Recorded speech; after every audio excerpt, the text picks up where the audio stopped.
وہ بچے جو ہمارے چھوٹے بچے ہیں اور ابھی وہ بچے جو انشاءاللہ جن کو یہ جنم دیں گے، جو ہمارے پوٹینشل پیرنٹس ہیں، وہ بچیاں جو میٹرک ایف اے میں پڑھتی ہیں، ایف ایس سی میں پڑھتی ہیں، جو بچے، ان سب کو یہ بات بتانے کی ضرورت ہے کہ خدا کے لیے جو غلطی ہم نے کی ہے تم نے وہ غلطی نہیں کرنی.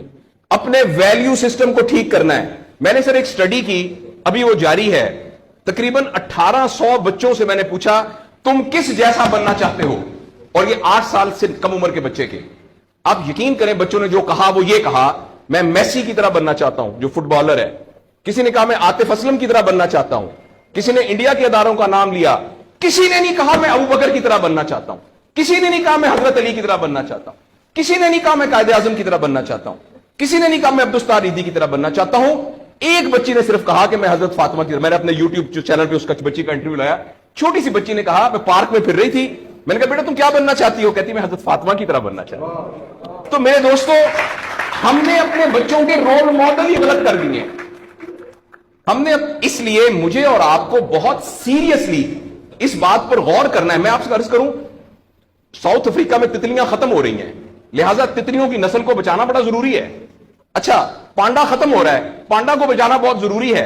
انسان پانڈا اور تتلیاں نہیں ہیں، انسان ختم نہیں ہو رہا ہے، انسان کا بچانا کوئی اتنا ضروری نہیں ہے، وہ پانڈا نہیں ہے. اس لیے اگر ہم اپنے بچوں کو یہ رول ماڈل نہیں دے سکتے تو مہربانی کر کے بچے نہ پیدا کریں. لیکن اگر ہم نے اپنی اولاد پیدا کرنی ہے تو وہ اولاد وہ پیدا کرنی پڑے گی اور اس کی وہ تربیت کرنی پڑے گی جن کا رول ماڈل وہ ہو جو حضرت عمر تھے، جو حضرت ابو بکر تھے، جو حضرت علی تھے، جو فاطمہ تھی، جو زینب تھی، جو خدیجہ تھی رضوان رضی اللہ عنہا. یہ ہمارے رول ماڈل ہمیں پیدا کرنے پڑیں گے، اور یہ تب ہوگا جب ہمارے اندر سے یہ دو چیزیں ختم ہوگی. نمبر ایک، ہم پیسے کی بنیاد پر اپنے آپ کو بڑا نہ سمجھیں، اور دوسرا یہ کہ ہم فرد کو فرد کے لیے تیار نہ کریں، فرد کو معاشرے کے لیے تیار کریں. میرا بیٹا تو 1100 میں سے 1100 نمبر لے کے ڈاکٹر بن کے ایک جگہ پر اسسٹنٹ پروفیسر لگا ہوا ہے، معاشرے کو کیا فائدہ ہوا ہے؟ اور ہم میں سے آپ سوچیں کہ اللہ لوگ عموماً ہم سب لوگ جب اللہ کا شکر ادا کرتے ہیں کہ یا اللہ تیرا شکر ہے 3 مرلے کے مکان میں رہتے تھے، اب ماشاءاللہ کوٹھی ہے 2 کنال کے اندر، اور سائیکل پہ ابا جی جاتے ہوتے تھے، لیکن الحمدللہ ہمارے پاس اب 2-3 گاڑیاں ہیں، اور چھٹیاں تو سوال ہی پوادے کر جاندے ہوندے سی، کدے کدے گوڑ کھاندے سی خراستے. اب ہم سارے بھوربن میں جاتے ہیں چھٹیاں گزارنے، کبھی کبھی انگلینڈ بھی جاتے ہیں. اللہ کا ہمارے اوپر بڑا کرم ہو گیا. اس غلط فہمی سے ہم اپنے آپ کو نکالیں. اللہ کا کرم یہ ہے کہ میری وجہ سے، جیسے انہوں نے ویڈیو دکھائی ہے کہ ہمارے یہاں کوئی بلڈ کا کچھ نہیں ہوتا تھا، شکر ہے میری وجہ سے یہ بلڈ والا کام شروع ہو گیا.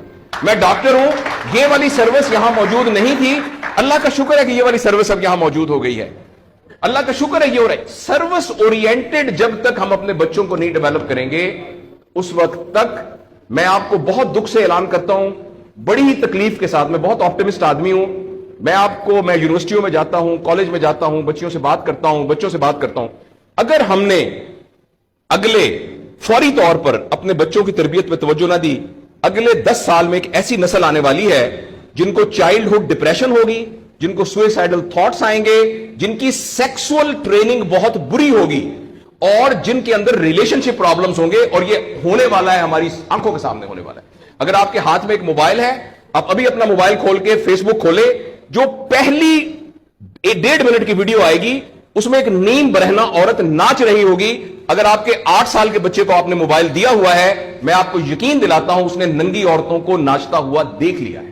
اور وہ سارے ایکٹ جن کو منہ سے بیان کرتے ہوئے ہمیں شرم آتی ہے، وہ آپ کے 8 سال کا بیٹا اور 8 سال کی بیٹی دیکھ چکی ہے. اس سارے میں ایز اے پیرنٹ ہماری بہت رسپانسبلٹی ہے کہ ہم اس میں انٹروین کریں اور ان کو فزیکل ٹائم دیں، اور ٹائم دے کے ہم یہ 2 چیزوں پر مینلی کام کریں. تو انشاءاللہ العزیز ہمیں امید ہے کہ معاشرہ بچ جائے گا.